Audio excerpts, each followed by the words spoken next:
Hi everybody. So today's February 19th and I'm getting ready for spring. So a lot of you know I do a lot of my own growing of flowers for my garden. And this year my plan is to grow around 2,000 flowers this year, a couple different varieties. So to get started I need to make a medium for seed starting, and I'm going to do this myself. It would just be too expensive to go and buy it, and I pretty much have everything I need just from the yard.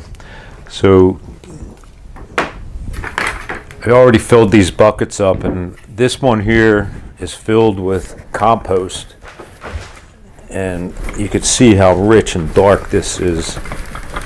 This is going to be a really good medium for this. And then some peat moss. We'll mix in some peat moss with this, and I'll just work it together, mixing it by hand.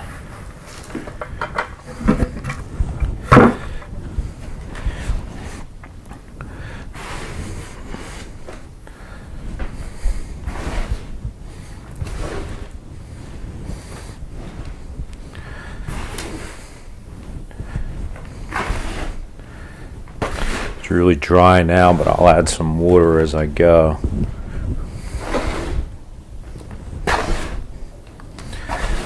And this stuff for a small bag is about $5. I would need so many bags. It would cost me $200-300 maybe. This gets too expensive.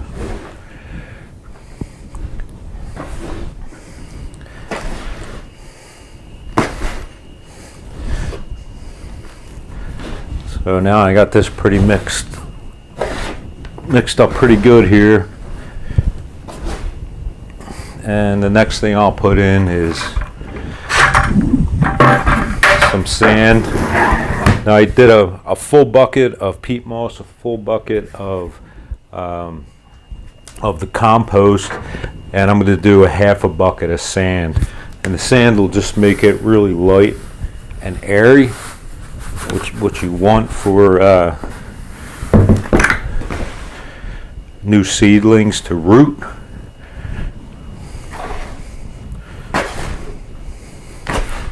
I'll just mix it in.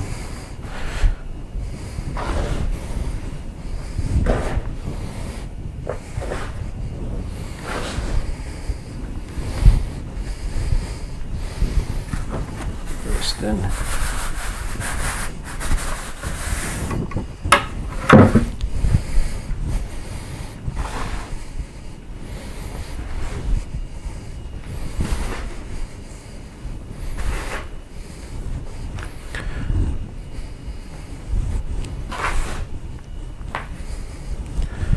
Try and get it mixed as best I can. It's a little messy, but that's why I'm out in the garage. I can clean it up.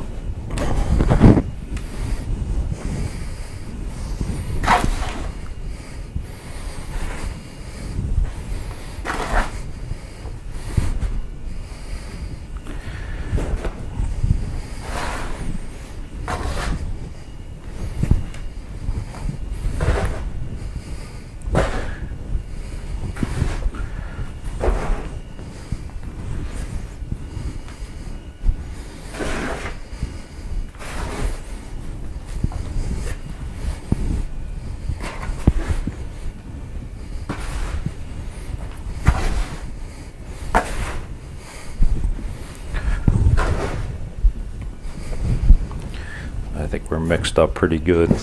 So the sand I'm using is just regular play sand. When I went to Home Depot for the sand, there's two different kind of sands you could probably buy. The play sand was $4.50 a bag. It's a 50-pound bag, and it's made by Quikrete. Quikrete also has an all-purpose sand, and it comes in a 50-pound bag, and that was $3.50. So I made the decision standing in the aisle that I would just go with the play sand. I figure if it's safe enough for kids to play in. It's safe enough for my plants. And it was only a difference of $1 in the bag.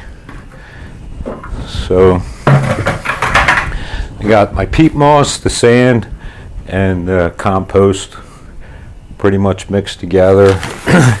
Now you want to add perlite to it, and this will make it even lighter. And I don't have a exact measurement or formula for the perlite, so I'll just take it and throw a couple handfuls in and mix it in.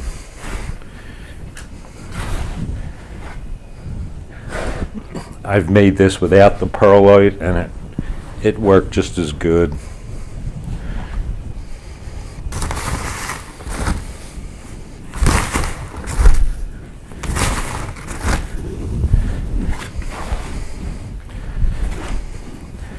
I'm just going to mix it in where I see little white specks all throughout the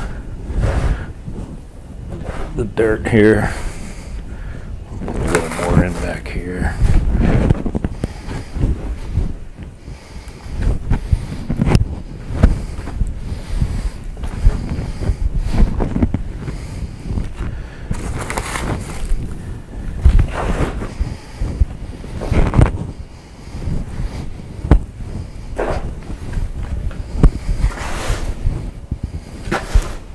It even smells real earthy, so you know you have good soil here for seed starting. So that looks pretty good. Now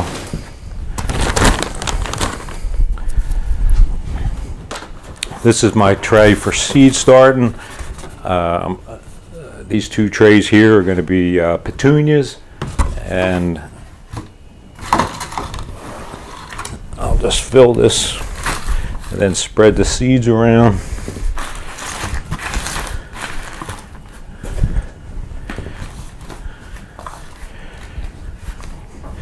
Give it a little water. Moisten it up a little bit.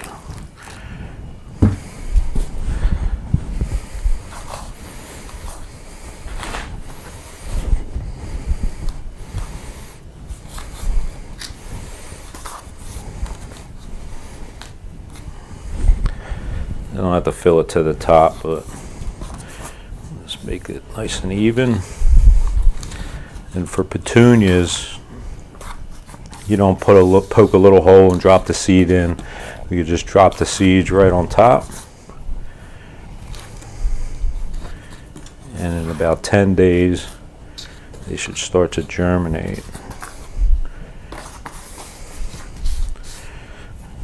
All right, so there we go. Now I already got my seeds in a little glass bowl. I like to use the glass bowl because I can see the seed. And these petunias, they look like a white seed. They're really not. They're a tiny, tiny black seed. And when you buy these, they come in a seed pack, coated, and they're coated white. Otherwise, the seeds are so small you wouldn't be able to handle them. So I'm just going to sprinkle these around. Put a couple.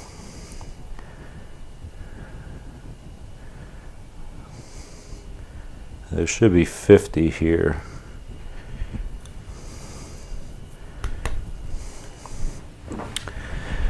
And I'll take my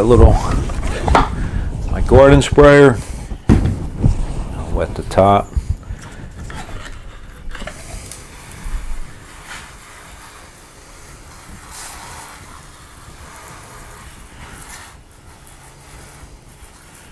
Now, I grow these in my dining room.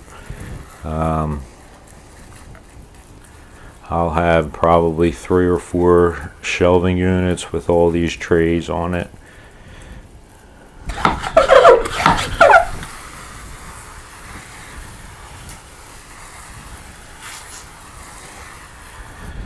That's it. I'll put this on a shelf. It should germinate in 10 to 14 days. I'll let them grow in here for a couple weeks before I transplant them into individual cells. By the time first or second week of May comes around, I'll have a nice size 6 or 8 inch plant that's ready to go in the garden. Now this year I'm growing a number of different flowers, so I'm going to be out here a long time doing this, so not to bore you, we're only going to do one. I think that's good enough. You get the idea. But I'm going to be growing zinnias, a total of 1, 2, 3, 4, 5, 6. I got a total of 700 seeds, and of course they're all different colors. And I'm going to be growing African marigolds. I have 100 seeds for African marigolds. French marigolds, I have 200 seeds for French marigolds. Petunias, which I just planted, I have 100 seeds. Hopefully I get 80 plants. Vinca, I grow a lot of Vinca. I like Vinca. They're easy to grow. I have 90 seeds of a purple with a white eye, and I also have 125 seeds of Vinca of a flower called Jams and Jellies Blackberry, and they're like a deep purple with a white eye in the center of it. And then my favorite, which I grow a lot of, and I have 930 seeds of Vinca, and it's a Mediterranean mix, and they come in rose, pink, peach, lilac, apricot, and white. Now, the Mediterranean mix is a trailing Vinca, and I have some flower boxes outside in the yard along my fence, and I put them in the flower boxes. So I hope you enjoyed the video, and gives you an idea on maybe if you wanted to start your own seed starting mix and how easy it is to do. With a little bit of time, you could save a little bit of money and grow some nice flowers. So I'll keep you posted on my progress all the way up to July, to when the flowers are in full bloom. So for now, I'll see you next time.